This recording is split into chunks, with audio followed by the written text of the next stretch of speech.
Good idea. It's just going to be, move that the way it is. Take one down. We'll leave that up. It's just going to be.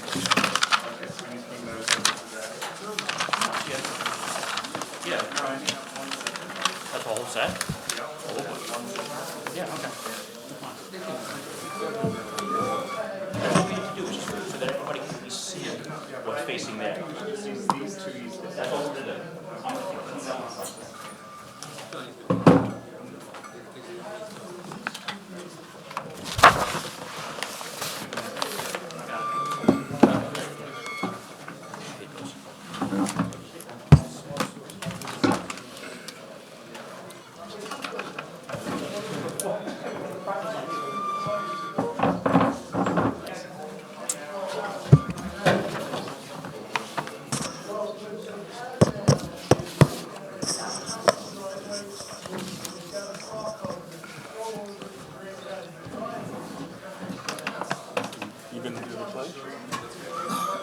Anthony's going to do it. So I have to hand you one original posting affidavit. I was told I have this and that.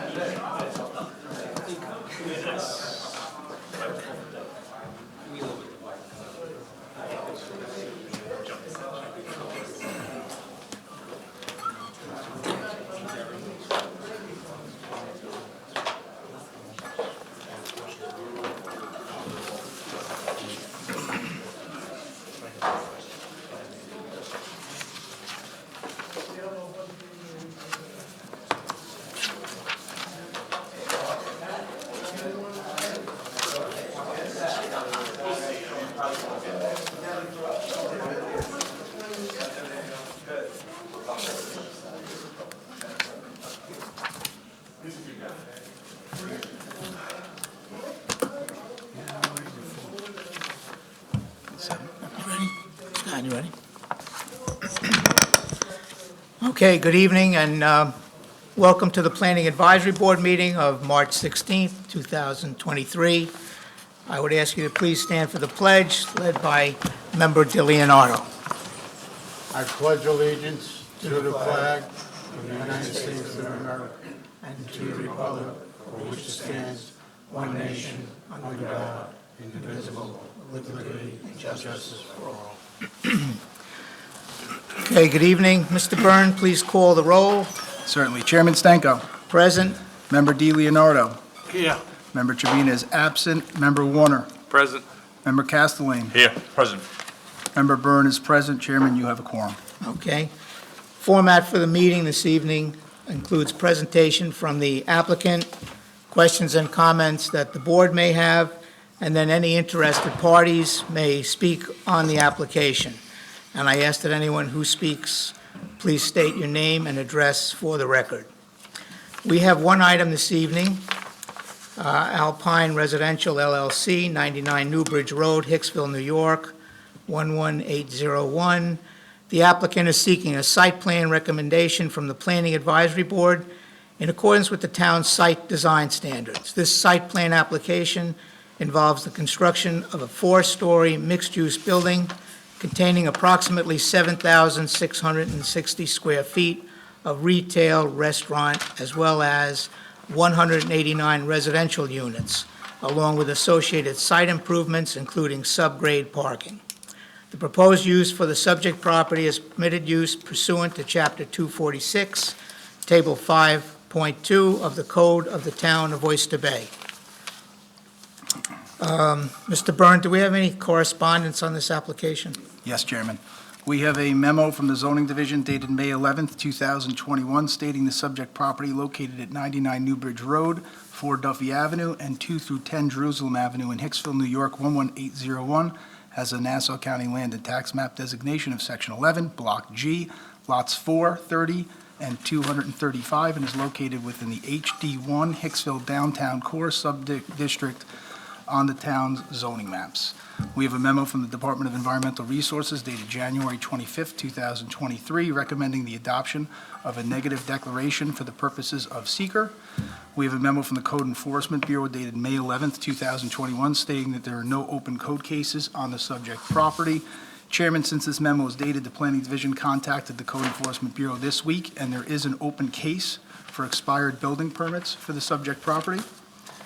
We have a memo from the town's Department of Public Works Highway Division dated February 8th, 2023, and the Engineering Division dated August 13th, 2021, stating they have reviewed the site plans and have no objections.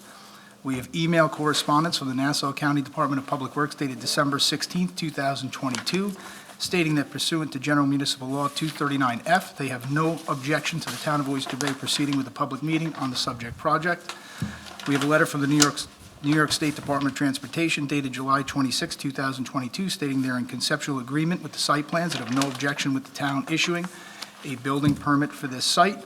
We have resolution number 10,519-23 adopted on March 9th, 2023 from the Nassau County Planning Commission recommending local determination for this project. In addition to that, we have a letter from the Nassau County Department of Public Works, Division of Planning on behalf of the Nassau County Planning Commission dated March 10th, 2023, indicating that the commission is in support of this project. We have a letter from the Hicksville Fire District dated August 17th, 2022, stating they have no objections with the intention of the use of this project.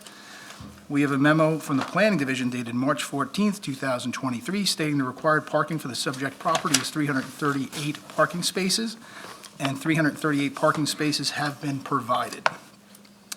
We have a memo from the town's Planning and Development Consultant, Nelson Pope and Voorhees, dated January 18th, 2023, stating that they have conducted a review in accordance with Chapter 246, Section 5.9, zoning for the Hicksville downtown, and Section 6, site plan review of the Code of the Town of Oyster Bay, and is referring the site plan to the Planning Advisory Board for appropriate action.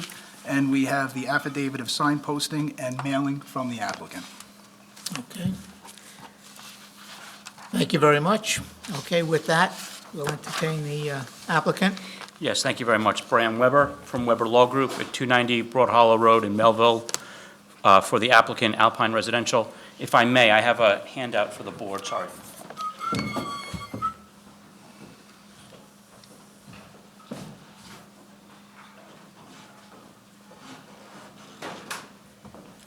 So what we attempted to do for this application, for the first time I've ever tried this, it might be a little bit clunky, for lack of a better term, but what we have here are boards for the benefit of the Planning Advisory Board, as well as the same boards for the audience, so that the audience will be able to see exactly what we're presenting to Let me just board members. comment.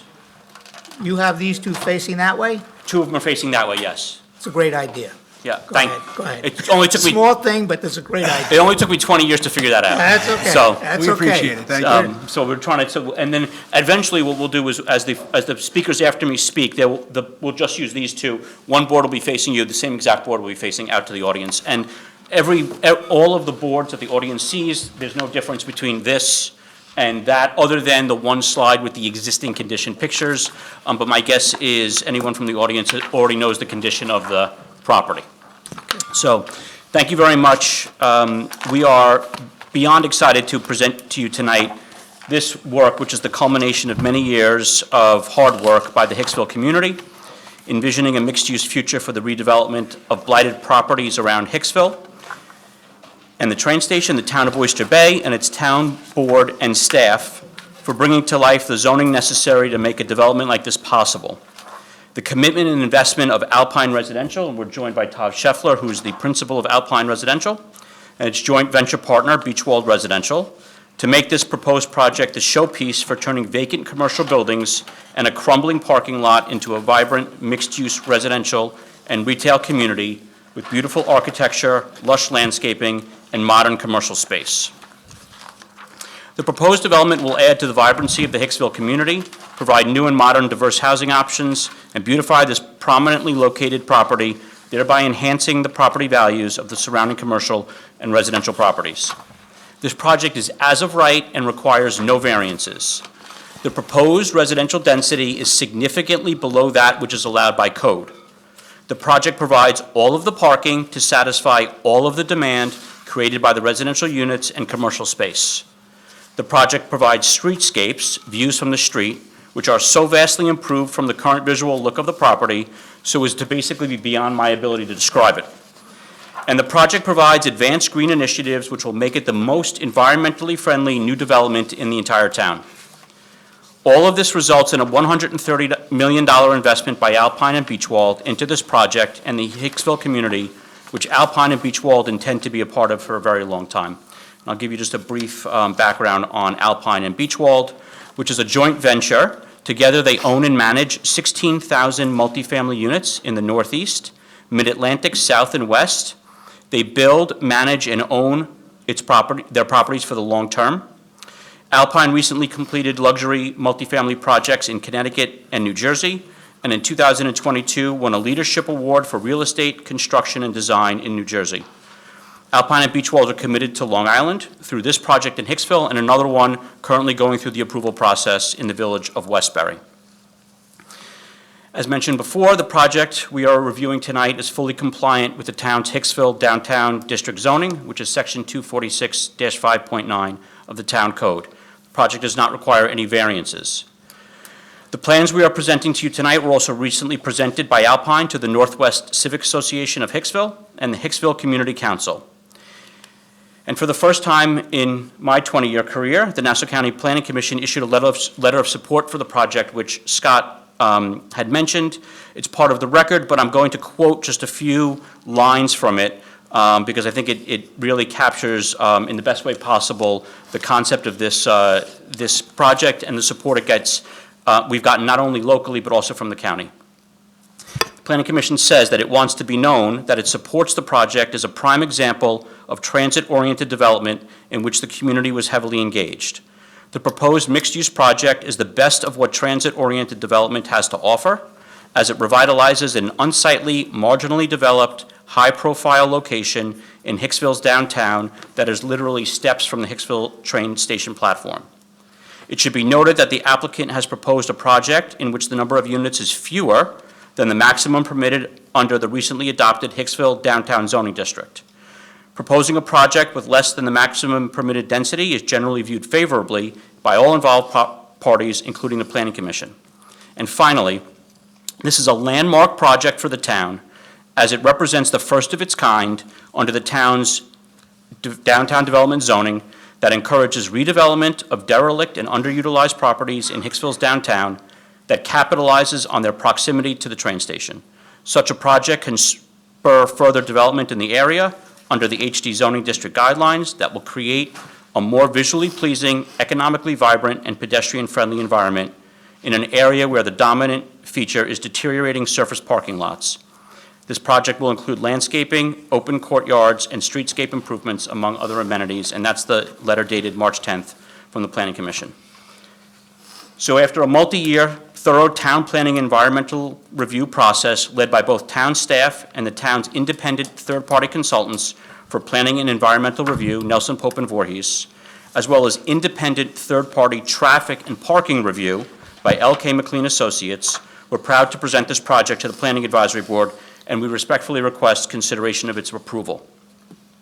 So the team that we have with us tonight, who are going to present to you, first are Chris Fogarty, who's our architect from Fogarty Finger Architecture, and then Josh Herman, who's a professional engineer from Stonefield Engineering, will present testimony on traffic and parking.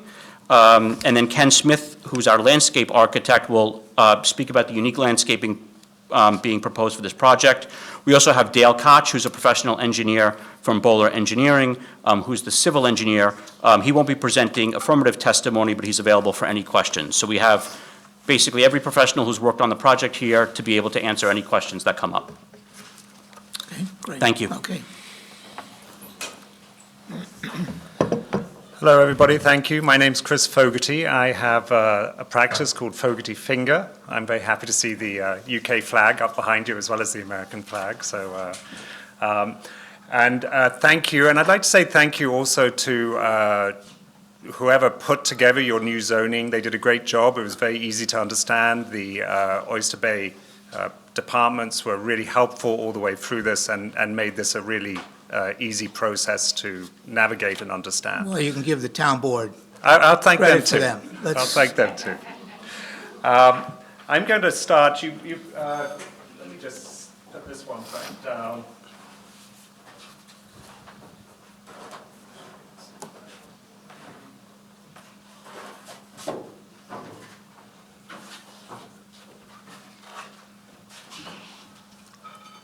Let me tell you, you guys are better than a smart board. You're really, really good. So this is I'm going to do this. This is a site plan. Our site is this piece here. It's surrounded by, it's Jerusalem Avenue to the east, Nelson Avenue runs east-west, and Newbridge runs north-south. The Long Island Railroad is along the north boundary of the site. And in the zoning and in the master plan, there's talk of that becoming something, an underline, or how we could reinvigorate that space in some way down the future. So we're surrounded, we're very, very close to the train station. Literally on the other side of Newbridge Road is the main entrance. The sun goes around the site from east to west, and you can see how we've sort of shown that on this drawing. And we've got this very big parcel. It's it's pretty much vacant other than the existing old Papa Nick's up here. And it was a Papa John's, I'm not getting it wrong. And the site is very big, and so what we wanted to do, instead of having one big, enormous single building, we broke it into two buildings, and there's an east building and a west building. So this is the east, and this is the west. And in the middle, we connect them together, and we call that piece, that's the bridge piece that's connecting these two pieces together, and that becomes the entrance to the building. But it allows us to enter the building from both the north and the south side.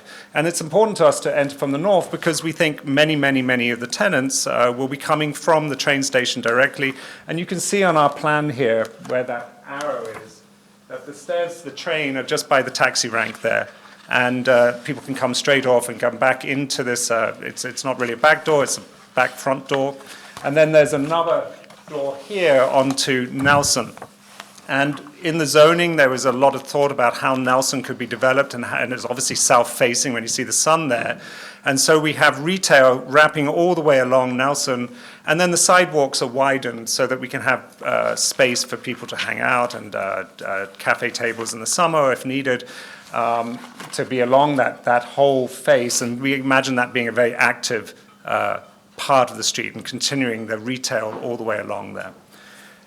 We have a little piece of retail just on the corner of the Underline and Newbridge Road, or that little access road that runs parallel to the LIR. And we did a little kind of coffee shop retail there because we think that's a really kind of wonderful spot to kind of, if you're waiting for the train or just dropping somebody off, to grab a coffee and get on your way. So we didn't want to just only face onto Nelson. We wanted to kind of reactivate onto that side as well. We felt that was very important.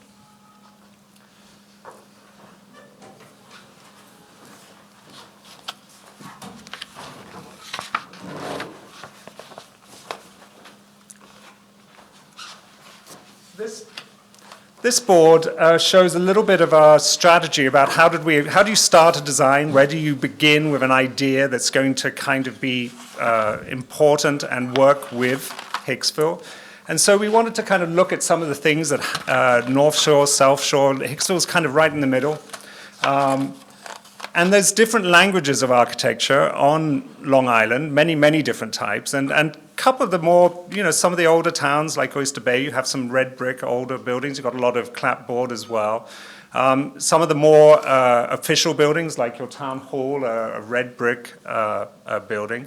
But quite a lot of Long Island is shingle and kind of the beach shack shanty, sort of South Bay, South Shore vernacular. So we kind of wanted to bring that together in some way. And so we kind of picked a palette of materials for these, and we kind of said, well, we're going to make the building that's more to the east is going to be a kind of shingle building, and the building that's more to the west, kind of more sort of heading to the city, will be this kind of more kind of red brick, kind of village high street sort of building. So that was our kind of idea about how we would approach the language of these buildings.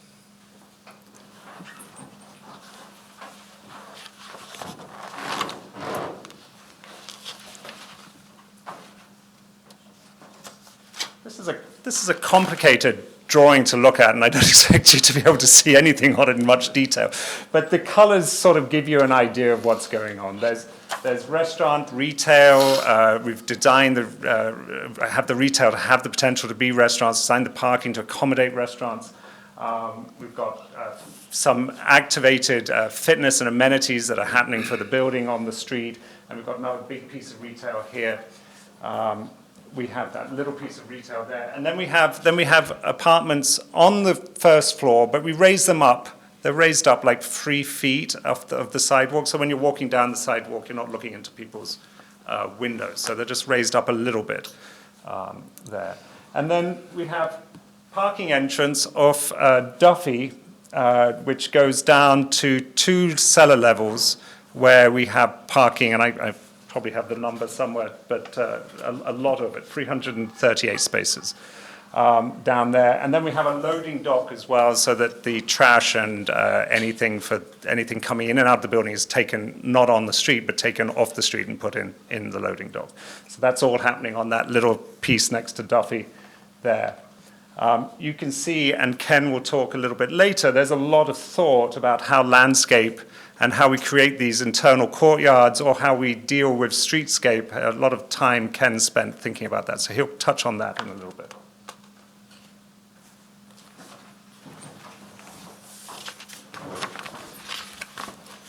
So this slide, and you don't need to, James, you can leave that one down for a minute because it's up over there. So this slide shows these 2 buildings coming together at the bridge piece and where the entrance to the building is. So this is the front door, but you can see here, this is the shingle building that is happening towards the east, and it's got white trim. And then this is the more red bricky building going off to the west. And they kind of meet together, and there's a slightly warmish gray tan brick in the bridge piece in the middle. And then underneath that is a big lobby, which is glass and connecting through.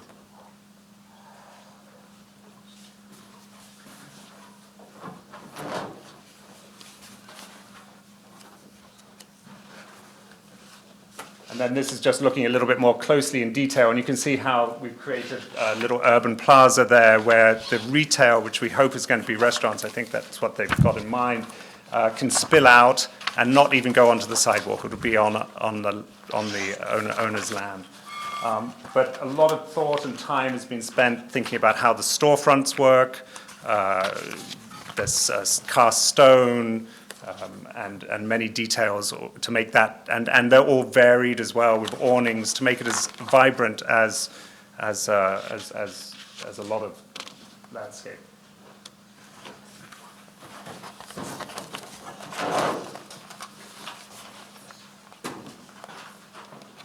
This slide's looking from the corner of Jerusalem down Nelson, and you can see how the building massing is broken up. There's setbacks and terraces, balconies, and the 2 buildings have a very different language, and they're varying as they go around. And you can see again the planting and the retail that comes all the way to the corner. So literally it stretches from one end of the block all the way to the other end.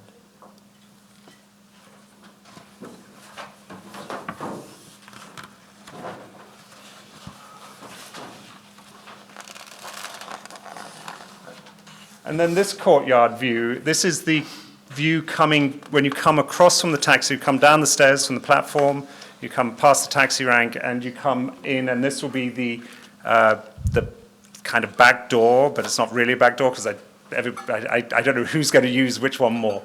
But it's a beautiful courtyard, landscapes, and you come up some steps, and there's a ramp as well, and you come into the lobby from the back this way. And there you can see, again, these 2 buildings, this brick one and the shingle one, come back in on each other to create this entrance.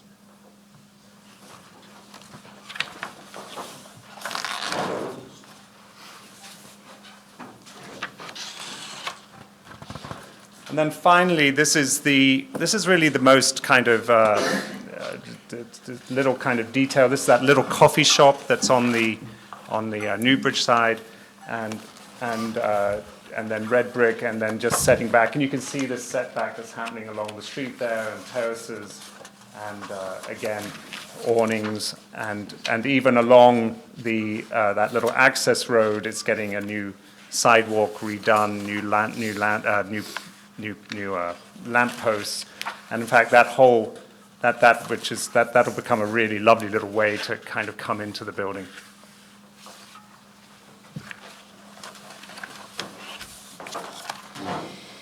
And then, I'm going to wrap on it just very quickly, but this is just a typical plan. There's 3 of these floor plans where you just have the different apartments, and there's different unit mixes of 1s, 2s, studios, and bedroom apartments. You can see these 2 buildings just linking together.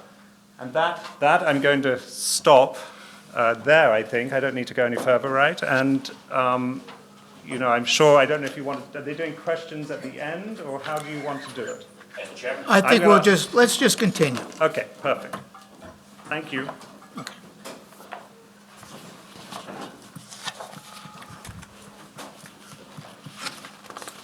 So next we have the traffic and parking from Josh Herman, who's a professional engineer with Stonefield Engineering.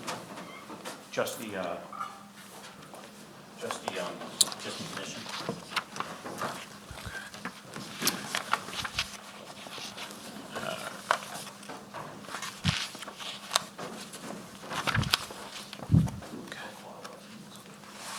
Good evening, members of the board, Mr. Chairman.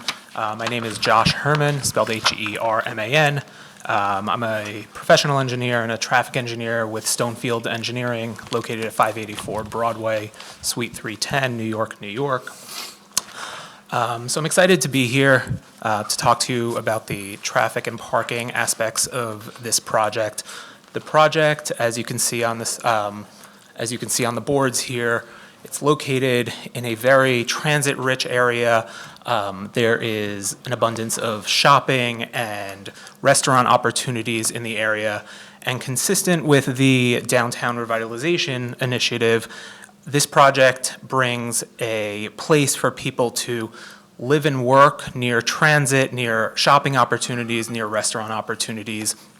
And the location of the site, adjacent to the Long Island Railroad Station at Hicksville, in addition to the bus routes in the area, provide opportunities for people to perform a lot of their daily needs without a car. They're able to use transit and walkable downtown area. So this project really fits with the Downtown Revitalization Initiative that's been put forth. In terms of the traffic operations, so the site, as was stated before, the site has underground parking that's accessed via a driveway along Duffy Avenue. I've performed a traffic impact study, a comprehensive traffic impact study that takes a look at the impacts of this project as well as other projects in the area. We studied 6 intersections throughout the downtown area, including the site's driveway, and that study has been reviewed by the town's third-party reviewer. The findings of our study indicate that there would not be any significant impact to traffic operations of the surrounding network of roadways, and so while, yes, it is a transit-rich area, we do still anticipate people will drive here, and we assessed that the impact of those vehicles on the roadway. In terms of the development's parking requirements, we calculated the required parking based on the most conservative parking numbers. That's with the retail space as restaurant space, and so per the town's requirement, there are 338 parking spaces required, and the site would provide 338 parking spaces on 2 levels underground. So in conclusion, we took a look at the parking and the traffic and parking impacts for the site, and this project would just provide a really great addition to revitalizing the downtown Hicksville core, near transit, near restaurants, It'll provide a nice livable place for people to live and work. Thank you.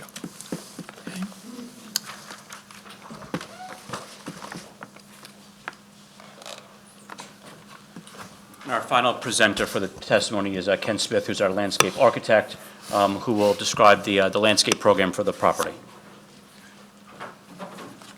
Hi, Ken Smith. I'm a landscape architect, licensed in the state of New York, and my office is located in New York City. This is an interesting project for me because it's urban, but it's set in a town setting. And it needs to work both kind of urbanistically as a pedestrian-oriented development, but it actually needs to reflect the neighborhoods around it. So in developing the site plan, we've done a few things which I think really reinforce a pedestrian network and also create a very green environment that is provides shade and human comfort. One of the key things we've done on the streets, and the streets are really the public face of the landscape in many ways, is to have a lot of good street trees. And we've developed the street trees in linear tree pits so that they're sharing the soil of the tree pits, which is provide very healthy growing trees. And we focused on native species for the trees and the large trees. Can I get the Nelson Avenue view for just a moment? The rendering? Yeah, the rendering. And then I also want to look at the north view as well, the north side. That one. Yeah, perfect. So you can see on Nelson, we're creating a landscape that has large canopy trees, oak trees and tupelo trees, which really will be large and at the scale of the building and actually present a very green face. And we have these linear tree pits at the base, which will be planted with native grasses and some wildflowers, so that it's a very green strip, and it provides a very nice separation between the street and the building for the wide sidewalks we have along Nelson. Because we anticipate with the retail that there's going to be a lot of pedestrian activity here, and we want to have a very safe environment with good separation from sidewalk and cars. At the front of the building, we've very carefully scaled the landscape down. There, we want it to be very human scale and very welcoming as an entrance, and there we're using smaller scale plants and more ornamental ground cover. Let me go back to the site plan. On the north side, this is also a key side because this is the side that you view from the LARR. And even though it's a very narrow street, it's so narrow that we have a narrow sidewalk, too narrow to actually have street trees on the sidewalk. We've actually created pockets of space within the body of the building, basically push the building structure back so that we can actually get a strong row of street trees on this side. Since it's north facing, we're planting sugar maples along here because they will do well in the shade and provide a very welcoming north side entrance to the building. And if I can have that view, just speak to that for a moment. Yes, that one.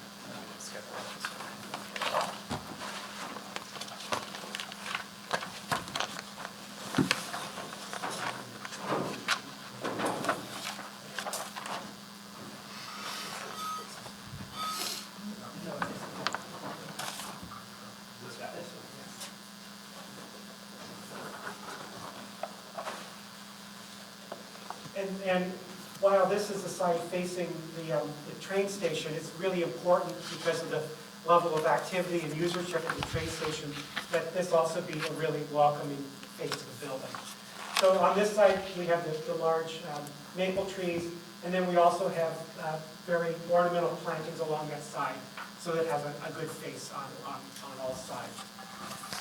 This side of the building, we think, while you might think it's the back of the building, we think is actually going to be a major entrance for a lot of people who are traveling by the train.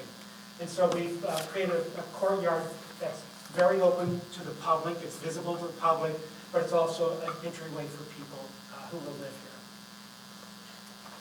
So I'll go back to the site plan.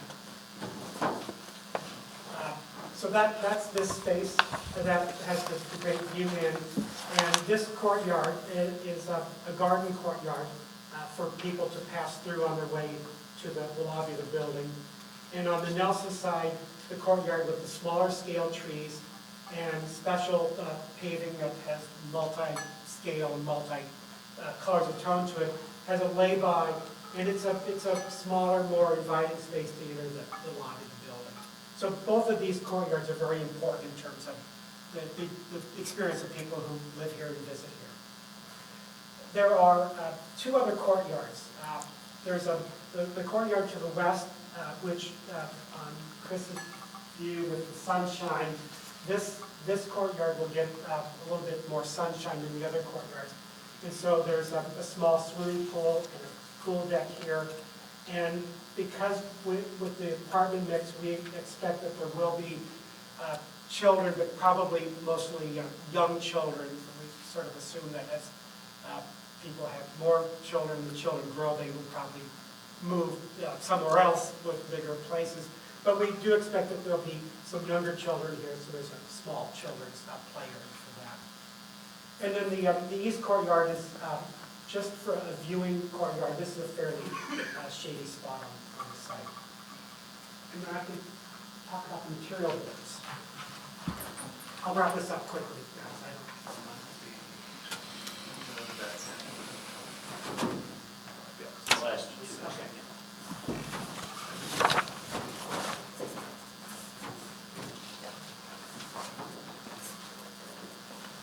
We've paid attention to the materials, and we're using the paving at the entry areas is a specialty paver that comes in a range of tones and sizes.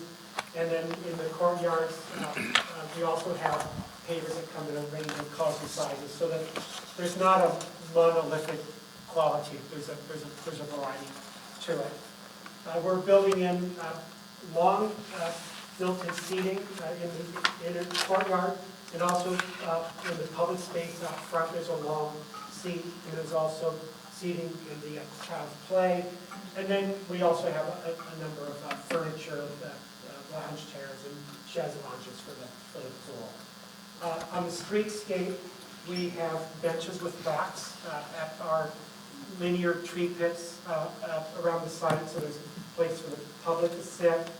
We have bike racks for bicyclists, and we're providing very nice trash cans, actually, in the public space. And then finally, I'll just go over the plant palette. I won't dwell on this, but we're really looking at providing a very diverse plant palette. There's a strong emphasis on native plants like the oaks, the maples, and the red buds, and the Amelanchiers.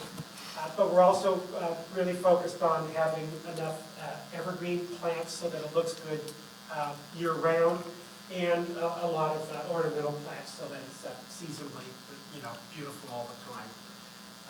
And so I won't go into detail, but we spent a lot of time putting together a good, solid plant palette. So with that, I'll turn it back to Brown. Yes.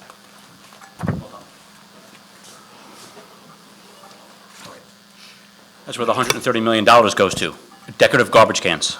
But that's, Hey, that's important. it is, and that just goes to show you the level of detail. I mean, we've been through a multi-year review with the town, and really no expense has been spared, and really no detail really not thought through tremendously. So that's the end of our affirmative presentation. So we're happy to take questions from the board, or anything else. Just talk a little bit about handicap accessibility to Sure. the building. Okay, sure. Thank you. The building is fully handicapped accessible, even though the first floor is raised up 3 feet. There are ramps internally that you can go up to, and in fact, they're right there at the entrance. I could get the plan, but there's kind of little squiggles. So it's and then there's elevator access to each floor, including down to the parking, and then in the parking garage itself, we have the required number of handicap spaces as well, including the van space and all other requirements. So How yes. many elevators? I think there are 4 in total, 4. yes. Okay. And then there's a special one that just, is it still there? I can't remember if it's still there to the cellar for the retail access. I think there is, or was that gone? Yeah, there's an elevator for the, getting up from the basement to the retail as well. Where does retail park, if you want to go shopping? I'm going to hand that off to you or someone. I'll put the board up, but I saw there's a small retail parking spot. so, yeah, we'll show you. Or do they have access downstairs also, or no? Right, so the second level, oh, you know what, it's not labeled on here, but it's labeled on the site plan. But the second level has retail parking in this general area. I'll give you the exact numbers.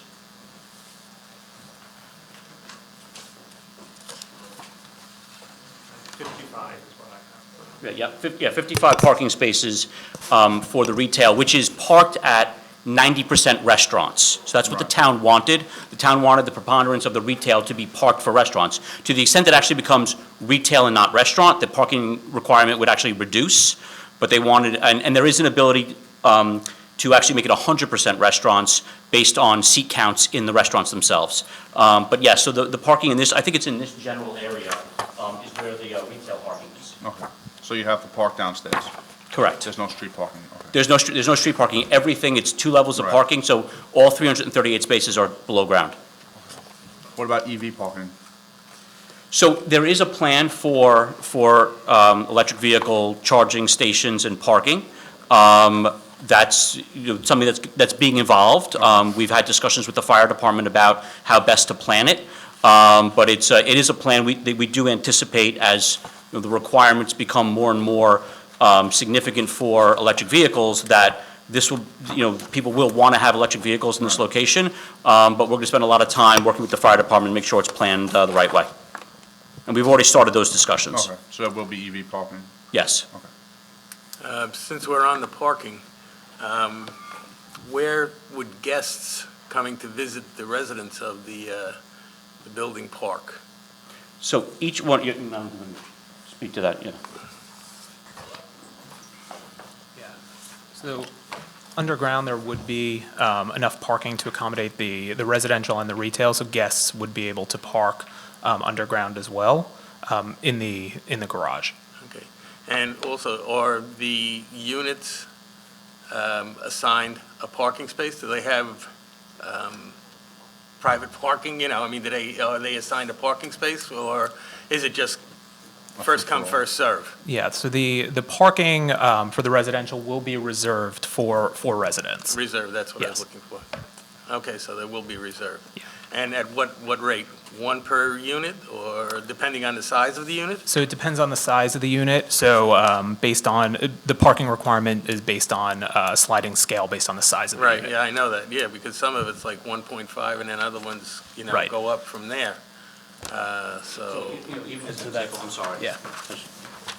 Even as an example, even for the studio apartments, which will generally only have 1 person living in it, right, there is a 1.25 requirement okay, per unit. So there is some additional capacity built into the parking requirements.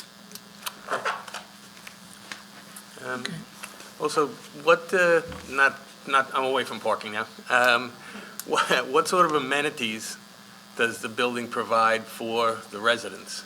So right now, the plan is for that pool and small children playground Right. that was described before. There is a fitness center, yoga room. There is a co-working space, because we figure, meaning that residents who are commuting to the city maybe 2 or 3 days a week will look to either work in their apartments, but there'll also be an area of the building itself where the residents can come down, use a laptop and sit in kind of a business environment. Right, okay, Where do the tenants put their trash cans? So all of the garbage is internal, within, actually, you can see it, I think, on this on this level here, there's a trash room here, which is in the parking lot. And then one of the things that the town required was that there be enough maneuverability for garbage trucks to be able to get into the building. They didn't want any loading for the garbage on the street, so everything is internal to the building. So they have to bring their garbage to that receptacle? How does that, I think maybe that's Oh, what, there's a chute? There's a chute on each floor, so they'll be able to go to open a door, dedicated room, and put it in, and it'll come down into the trash I room, think yes. that's what yeah. Yeah, okay, The pool is outside, correct? correct. And how are you securing that, especially with the children's area right there? So there'll be an addition, there'll be fencing around the pool itself. Okay. I noticed on the site plan prepared by Bowler, they're calling out proposed private terrace. I'm just wondering what that is, because if that's a terrace for the units, it doesn't show on the elevation plans that you presented. Right, so I noticed it on those would be ground floor for just those units that are around that area.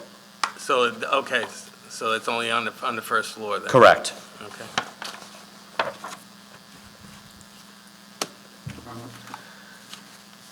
You going to ask your generator question? What's the timeline for the project? So hopefully, I mean, we already have. All things going well, of All course. things going well, I mean, I know that there's a lot of interest to get the project moving. So construction would ideally start this year, and it's probably a 2-year construction process. And again, all of these, all the landscape will be sprinkled and with a system for watering, whether or not they're in these individual. Yes, there's an automatic irrigation system. And also, we're, in green roofs, there's a material called mineral wool. It's often put at the bottom of the soil, which actually retains water. And we're actually using that here underneath all of our plantings on the site, so that we can actually use less water in the irrigation. So it's more water conserving, and it will help provide the necessary moisture. Again, referring back to the Bowler site plan, I noticed that in the right-of-way or whatever it is on the north side of the building, there are diagonal parking spaces facing into the building. Is that railroad parking, It's public parking. public parking? Correct. And that was actually very important to the town, too, because there is parking there now, so the town did not want to lose that parking. Right. So and actually, the building got pushed back a bit in order to be able to allow that parking to remain. Is there going to, I guess, is there a sidewalk along that parking? There's a sidewalk. There's a small sidewalk, it looks like it's about 5.5 feet. Oh, okay. Can, go ahead. No, go ahead. No, can someone just go over the lighting for the property? Sure. You want to define? Just-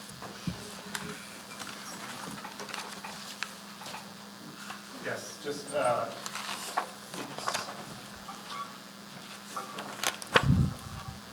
have a plan but it's very simple lighting along the storefronts, just sconces, I think washing up and down in between on the columns, Okay. and some lighting in the landscape, but very minimal. It's not a massive big. I'm not a big believer in overlighting Okay. projects. But the sidewalk lights are all street. You have to speak at the microphone, pedestrian or I'll get in safe. trouble. You have to speak at the microphone. Uh, I was the- asked if we speak with. In the view, I think you can see the sidewalk lights that are provided, and we've been very careful to use a fairly short pole so that it's actually very pedestrian-friendly, but yet they're spaced frequently enough that we get good coverage for personal safety. And you can see some of the lighting sconces on either side of the entrance of that piece of retail. So again, it's simple lighting. There's a little canopy with some light coming down at the entrance. There'll be, I think there's some recessed lighting in the court, is that, as you come Recessed lighting. in the courtyards, as you come through that back courtyard? Up lighting on the trees and Yeah. things. Is the building always accessible, or do residents have a swipe card or a key, or? It's going to have 24-hour doorman, so it'll always be, you can get in, but it'll always be manned. Oh, okay. And just to go, Dale had mentioned to me about the lighting too. The town DPW is also working with the applicant on the lighting program for the exterior of the building. I'm just wanted to have you go over it. just Yeah, so- no, that's fine. yeah. Okay. Go ahead. Do you plan on building this union or non-union, because of the size of it? So what I can say is this, the contractor is Racanelli Construction, and they've had extensive discussions with the Nassau Suffolk Building Trades. Matt Arasich came to and has spoken publicly in favor of the project and the fact that there has been an ongoing dialogue between Racanelli and the Nassau Suffolk Building Trades.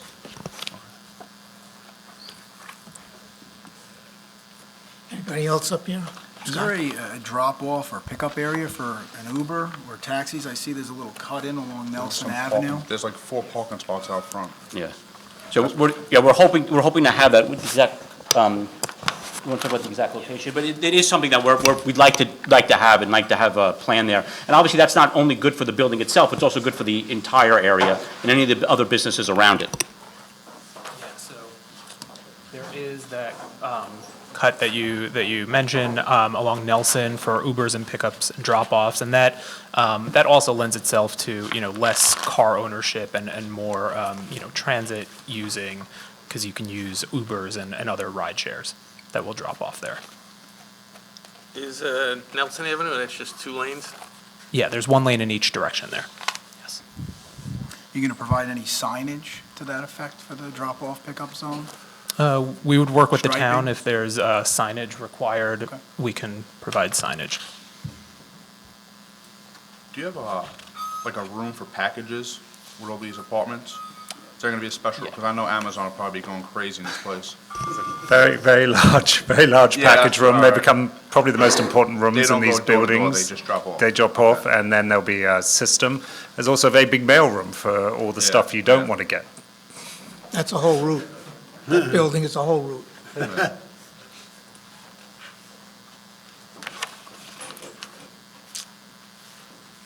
Scott, anything else?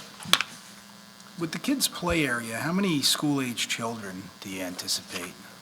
So it's an excellent question. So the town may be familiar, the public may be familiar with this extensive study that was done by Stony Brook University as to school-age children. Stony Brook University took a 10-year study of multifamily projects throughout Long Island.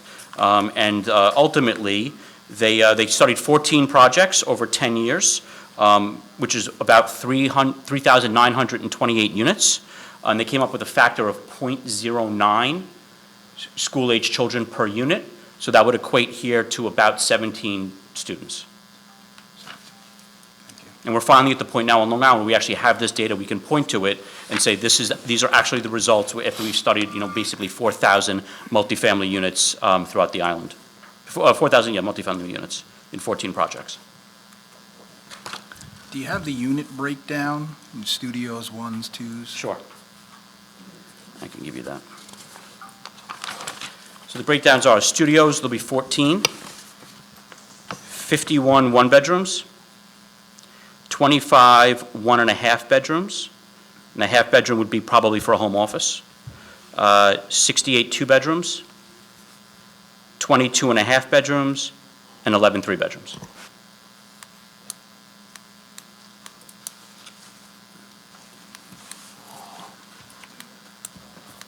Just a general question. Do you have any retail ready to go for this building yet, or just Not at an yet. early stage? There's a dream of Todd's to have Oh, okay. a comedy club, but we have had discussions, and they're working with a great tenant up in Connecticut called Hudson Table, which is kind of like a communal kitchen area that does birthday parties and and community events, and they teach cooking classes there. So that's an example of someone that they've had successful in, that they've worked with in other places.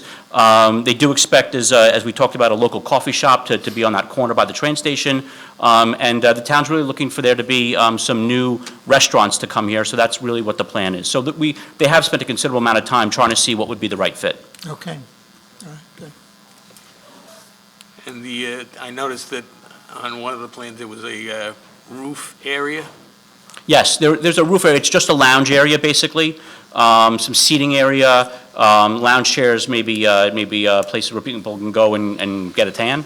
But it's really just it's kind of like it's not an active roof as in activities, it's more for lounging, reading, that's what it's for. But there will be furniture up there, and it will be something that's an amenity for the building. Okay. Will there be landscaping up there? There'll be landscaping up there as well, yes. Okay. You mentioned the fence between the pool and the neighboring property. Is that a solid fence? And what would be the height of that? Do we have the detail for a fence for the reds around the pool? It'll be, Usually there's a requirement. I think it's going to meet code. It'll be 4 feet high, probably a black picket fence, I would think. Oh, not picket, but Well, it has to be by code non-climbable, and it has to That's have a right. self-closing latch on it. Right. So that it doesn't, black metal. yeah. But it's all How- regulated by the state. How many health department. entrances to the pool? Did I see two? One?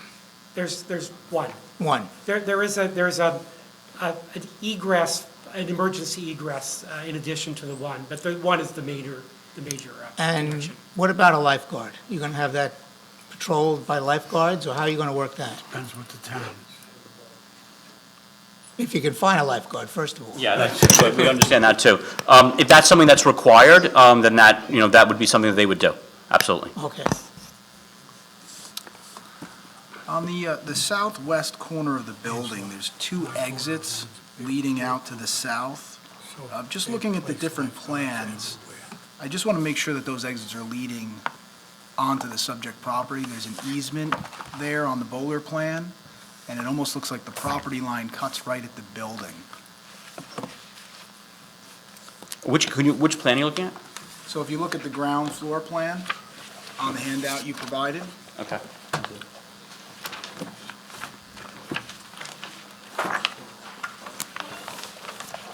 there's a dashed line, and it looks like the property line is south of the building, so it looks like those exits, That's the easement.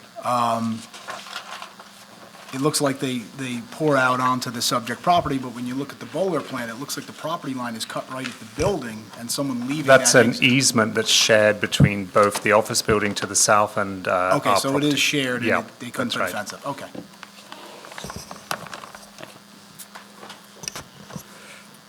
Okay, anybody else? Scott? Yeah. Lou?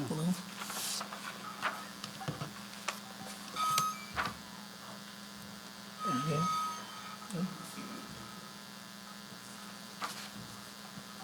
On the traffic study, do we know how many trips are generated daily, and at what times?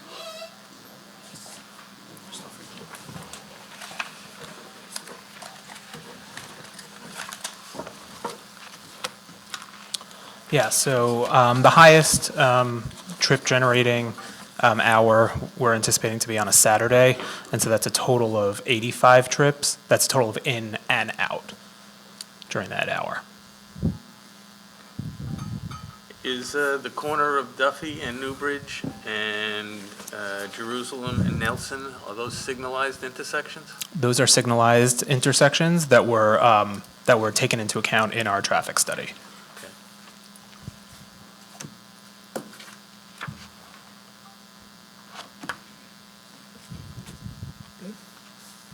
Good?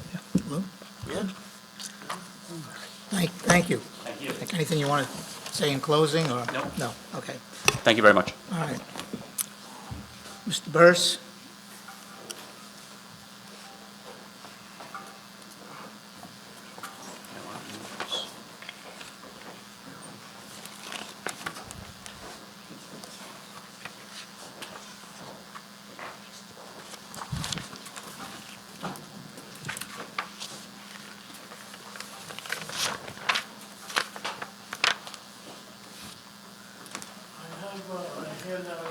Name and address first. Okay.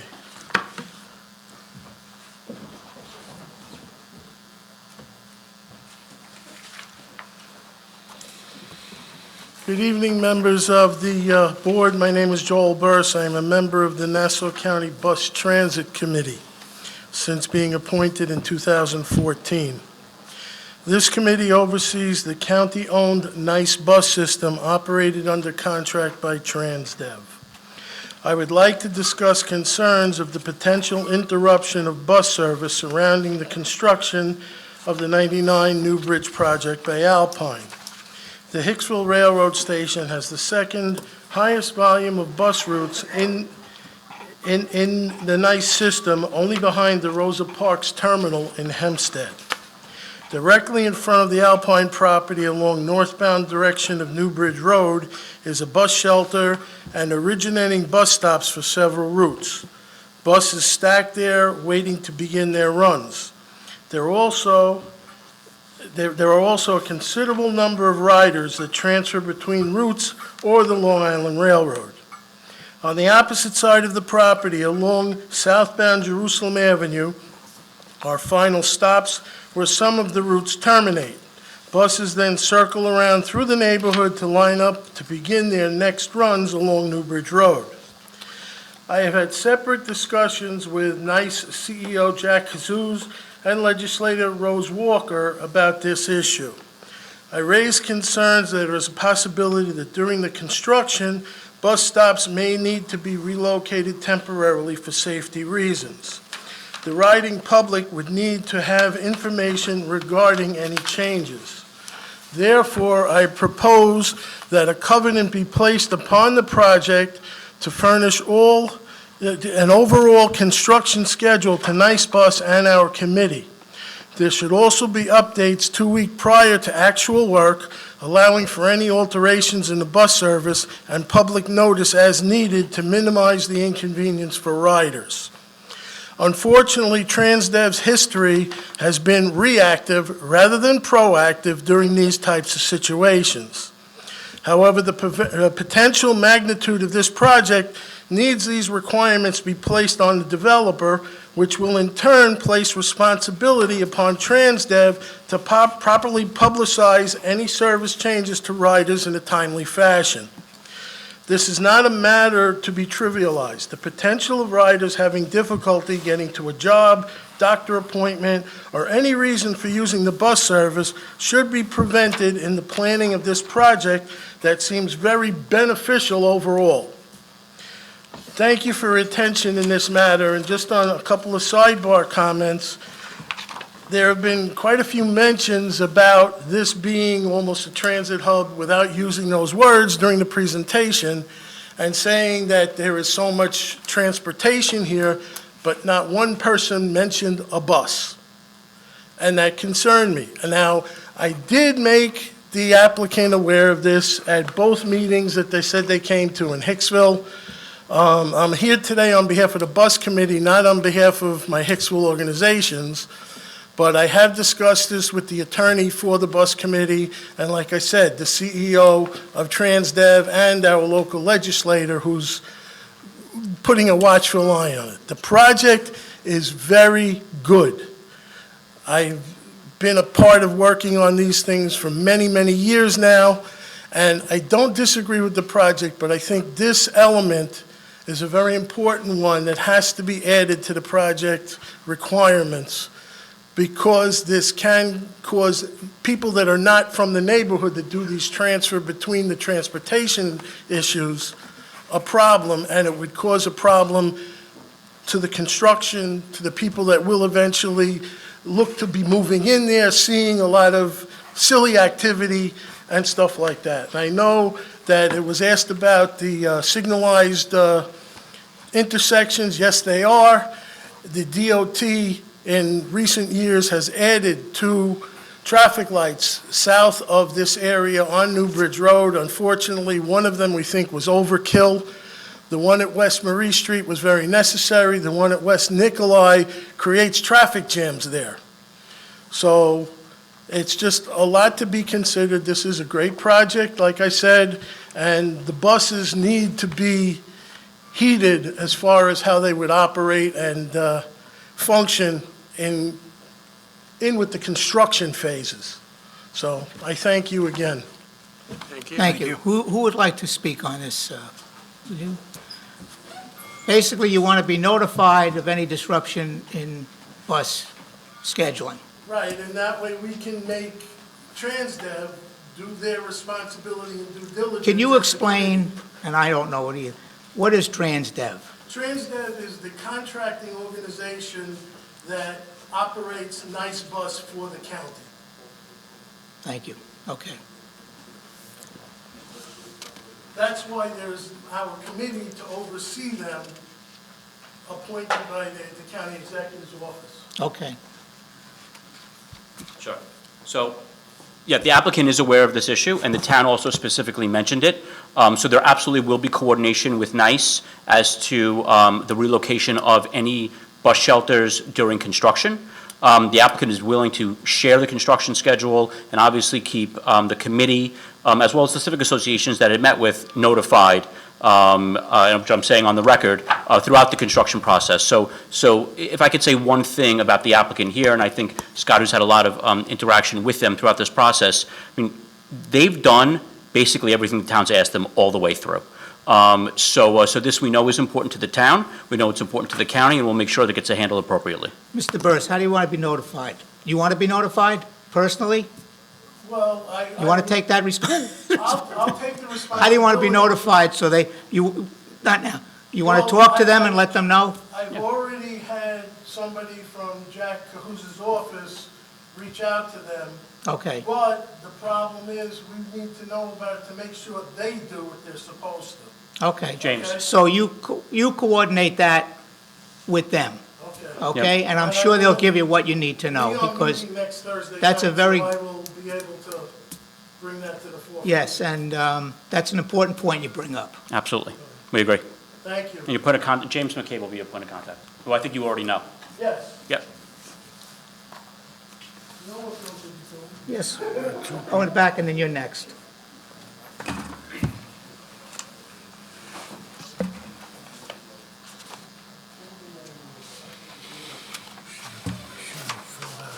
Angela, when you come home, maybe we should have filled that form out. Good evening, Jeffrey Negron, 21 Dakota Street, Hicksville. I'm the president of the Northwest Civic Association of Hicksville. I had the pleasure of seeing the presentation when they presented to us at our meeting last month. I do want to highlight some issues that were brought to our attention during the presentation that was given today, because there were some issues that are concerning to some of our membership. So I just got off the phone with Bob Dwyer from our fire department. He can't be here, circumstances out of his control right now. But some of the things that were brought to our attention at our past meeting and reiterated by Bob Dwyer from our fire department, for one, the fire department access on Nelson Avenue if ladders are needed. Also, apparently there's a plan to increase the number of electric car parking spaces from 20 to 30. The charging stations are of concern for access in case they need to respond to emergencies. And on that same token, the cutoff switches and electrical panels, the fire department has they've told me that they've run into situations where they've had to respond to emergencies and they have no idea where the electrical panels or the cutoff switches are. They would like to avoid that at all costs here. So he did also reiterate that they have been cooperative and they have been in contact, and those discussions have started apparently. But I just thought it was important that I, as a civic president and community leader, reiterated those concerns that came up during our meeting and folks from our membership. That's all. Excellent points, and I'm sure you're on these topics. I know you spoke about the charging stations, how you're going to you're not fully set on them, but Right, Abs- and the applicant has worked both with the Hicksville Fire District as well as the Nassau County Fire Marshal's Office, and they've been reviewing plans as the plans have come through the process. Most recently, we have a letter from August of 2022 from the Hicksville Fire District, which is a no objection letter to the concept of this building. But as I said, when it comes to the details, we've been discussing this particular point regarding these electric vehicle charging stations in the garage. We also understand, as the building is getting built, the technology is going to change. Fire protection for these are going to change. So our dialogue with both the Fire Marshal's Office at the county and the Hicksville Fire District specifically will be ongoing regarding this specific issue. And if ultimately they don't get approved or the fire department doesn't want them there, they won't go there. We do think it's something the residents will want, and we do see the way commerce is going towards these types of vehicles. And at the right time, you might want to bring the chiefs in Correct. and give Yeah. them a tour. Yeah, absolutely. The And- actual guys that are going to work on the building. Sure, absolutely. Okay, thank you. Yes, sir.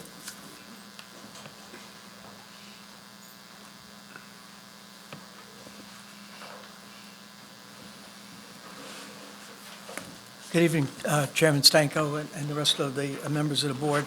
My name is Phil Heckler, 28 J Street, Hicksville. I'm a member of the Garden Civic. I'm a trustee on the Hicksville School Board for about 12 years now.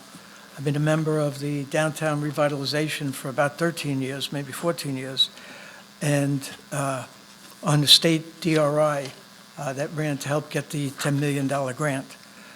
So, as one of his first speakers said, I'm beyond excited that this project is finally proceeding. I thought you were winding up. Okay. So if you bear with me, I'd like to read, I found this in my file from when I originally got involved with this, downtown revitalization. Let's face it, downtown Hicksville is one big commuter parking lot, using up more than 50% of the core area. And it goes on, but what I wanted to say is, I said, I'm a 35-year resident of Hicksville. I'm now a 48-year resident of Hicksville, with kids and grandkids in Hicksville, and I've never said to my kids, let's go for a walk downtown. My grandkids are 3 and 5 years old. They're now 15 and 17. And I hope that one day I'll be able to say, let's go for a walk downtown before I'm in a wheelchair. So hopefully this project proceeds pretty fast before I am in a wheelchair, and maybe be working with my great-grandkids. About the project specifically, love it. We got a preview at the Hicksville Community Council. It's a great project. I'm glad to see you guys asking all these detailed questions so that we know we want to see something built, but we want to see it built right and, to meet all the needs. I'm a professional engineer myself, so I'm glad to hear a lot of those questions. I was particularly glad to hear one about the trash receptacles, because many of the rentals on Broadway don't provide anything for their residents. They have to keep it in their apartment, or then when they're ready to put it out, put little bags on the curb, which creates. So you like the shoot idea? Loved any idea where You wish you had that home. receptacles are provided. And I guess that's about it. I love the project. Thank you. Thank you. They're glad to have you. I'm sure they're glad to have you as a grandfather. Yes? Is that Eric? That is coming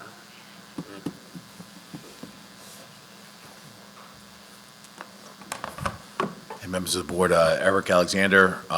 I am the director of Vision Long Island, but also the co-chair of the Hicksville Revitalization Committee, Downtown Revitalization Committee. That's, I guess Phil said, 13 years now and running. We started in 2010 in an advisory capacity for the Hicksville Community Council, Hicksville Chamber of Commerce, to put a kind of citizens plan forward, a small business plan forward on revitalization. It took a lot of twists and turns. We're here now. We're elated that this is actually the second project, the first under the new zoning code, the 35 Broadway was the first one that folks are excited about, but this is even more exciting in many ways because it brings the retail piece. There's so many different things, and you had a great presentation, and I don't want to rehash it, but there's so many things that the community was looking for that are now in this plan, and as a signature project, this makes perfect sense, so we're really excited. There are members of the committee who wanted to be here, Susan and Mary and Paul Munoz and Diane Harberlane, and they also expressed support, so we polled members of the committee. They're on board, and folks from the Civic, like Cheryl Brown, love the design. There was some concern again about the electric cars, so we did hear that. We also did, Joel's point on the bus is a really good one because bus service is critical for the Hicksville train station. Folks wanted local shops, or at least some local shops in the mix, to try to get some local Hicksville businesses into the retail, so that came up at prior meetings. The other issue that came up, we heard, is the school-aged children issue. And I know Mr. Weber spoke to the Stony Brook study, which showed about 9 kids on average. That study had Medford 3-bedroom units in the sample.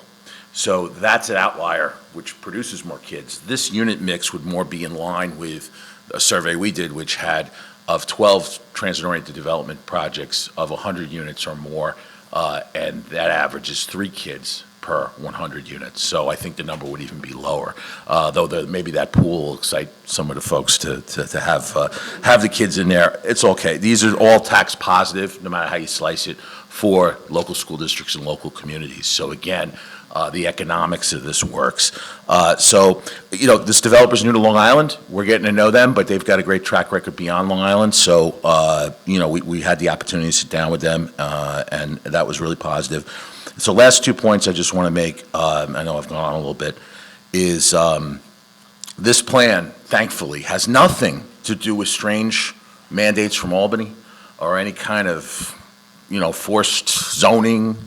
This came from the bottom up, and it started with the local community and local businesses. And so planning local matters. You guys know this, right? So I'm preaching to the converted. Everyone in this room knows this. But I think it's just important that we distinguish the difference. And in the Nassau County Planning Commission letter in support of this project, they opposed the plans out of Albany, but they supported this because it's planned locally. And I think that distinction is just critical. I wanted to put it on the record. And lastly, I just want to thank Jim McCaffrey from the town, who's done a fantastic job.